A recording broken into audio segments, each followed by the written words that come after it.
Dear viewers, کیسے ہیں آپ؟ امید ہے کہ آپ سب خیریت سے ہوں گے۔ بسم اللہ الرحمن الرحیم۔ شروع اللہ کے نام سے جو بڑا مہربان نہایت رحم کرنے والا ہے۔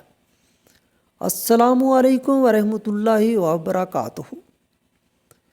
ایک دفعہ کا واقعہ ہے کہ ایک مسجد کے عالم نے مسئلہ بیان کیا کہ بھائی جس کا رزق ہو اس کو ضرور پہنچ کر رہتا ہے۔ ایک نوجوان ان پڑھ دیہاتی تھا، اس نے کہا یار اس کو آزماتے ہیں کہ میں جب نہیں کھاتا تو مجھے رزق کیسے پہنچے گا۔ اس نے کھانے پینے سے ہڑتال کر ڈالی۔ ماں نے اس کے لیے بریانی بنائی، بیٹا کھا لے، تو اس نے کہا میں نہیں کھانا۔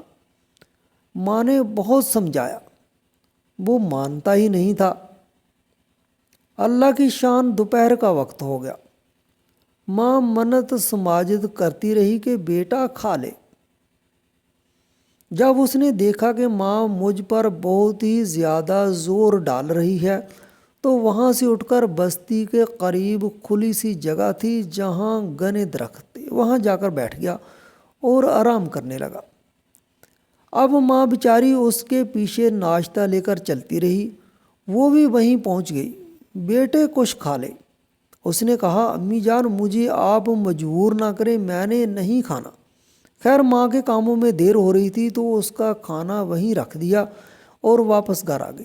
اب اس کو بھی گرم گرم کھانے کی مہک آ رہی تھی اور اس کا جی بھی چاہ رہا تھا کہ وہ اٹھ کر تھوڑا کھانا کھا لے۔ اللہ تعالیٰ کی شان کے کچھ لوگ چور تھے۔ وہ دوپہر کے وقت جب گرمی کی شدت ہوتی اور لوگ گھروں میں دبک کر بیٹھ جاتے، اس وقت وہاں بیٹھ کر پلاننگ کیا کرتے تھے۔ اب جب وہاں پہنچے، ان میں سے جو ایک نے کھانے کی مہک سونگھی تو کہنے لگا یار یہ تو بڑا مزیدار کھانا ہے۔ وہ کھانا اٹھا کر لے آیا۔ ان کا جو بڑا تھا وہ سمجھدار تھا، وہ کہنے لگا نہیں مت کھانا، ہو سکتا ہے کسی نے اس میں زہر ملایا ہو اور ہمارے لیے ہلاکت ہو۔ ایک نے کہا کون ملا سکتا ہے؟ کہنے لگا اچھا جس نے ملایا ہوگا وہ قریب ہی ہوگا، کہیں ذرا دیکھو۔ اب وہ جو ادھر ادھر چلے تو یہ صاحب پڑے ہوئے مل گئے۔ انہوں نے ان کو پکڑ لیا اور کہنے لگے اچھا مکاری کرتا ہے، چل کھا اس کھانے کو۔ وہ کہتا کہ جی میں نہیں کھاتا۔ اب ان کو پکا یقین ہو گیا کہ اس نے ہی کچھ ملایا۔ وہ کہنے لگے اچھا کہتا ہے میں نہیں کھاتا۔ اب انہوں نے جوتے اتارے اور اس کو لگانے شروع کر دیے، خوب جوتے مارے۔ جب ٹکا کے اس کی پٹائی کی تو چوروں کے سردار نے کہا زبردستی اس کو منہ میں ڈالو۔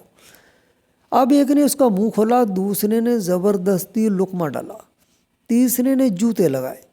جب لقمہ اندر گیا تو کہنے لگا مارو نہیں، میں تمہیں سچ سچ بتاتا ہوں کہ کہا بات کیا ہے؟ کہنے لگا اصل وجہ تو یہ تھی کہ اس میں کوئی زہر نہیں ہے، بہرحال آپ لوگوں نے جتنا مار لیا اتنا ہی کافی ہے، خدا کے واسطے اور کچھ نہ کہو۔ خیر انہوں نے چھوڑ دیا۔ اب یہ گھر آ گیا، روٹی کھانی شروع کر دی۔ جب اگلا جمعہ آیا تو مولانا صاحب نے پھر آگے اپنا مسئلہ چھیڑا، مزید آیتیں اور حدیثیں بتائیں، یہ غور سے سنتا رہا۔ جب جمعہ پڑھ لیا تو اٹھا اور مولانا صاحب سے آ کر ملا۔ کہتا ہے مولانا صاحب آپ مسئلہ ادھورا بیان نہ کیا کریں۔ انہوں نے کہا کیا مطلب؟ کہنے لگا آپ نے پچھلی دفعہ کہا تھا جس کا رزق ہوتا ہے اس کو پہنچ کے رہتا ہے، یہ ادھورا مسئلہ ہے۔ پورا مسئلہ یہ ہے کہ جس کا رزق ہوتا ہے اس کو پہنچ کے رہتا ہے، اور اگر نہیں لیتا تو جوتے بھی کھانا پڑتے ہیں۔ واہ میرے مولا، آپ کیسے دینے والے رزاق ہیں، کیسے پہنچانے والے رزاق ہیں۔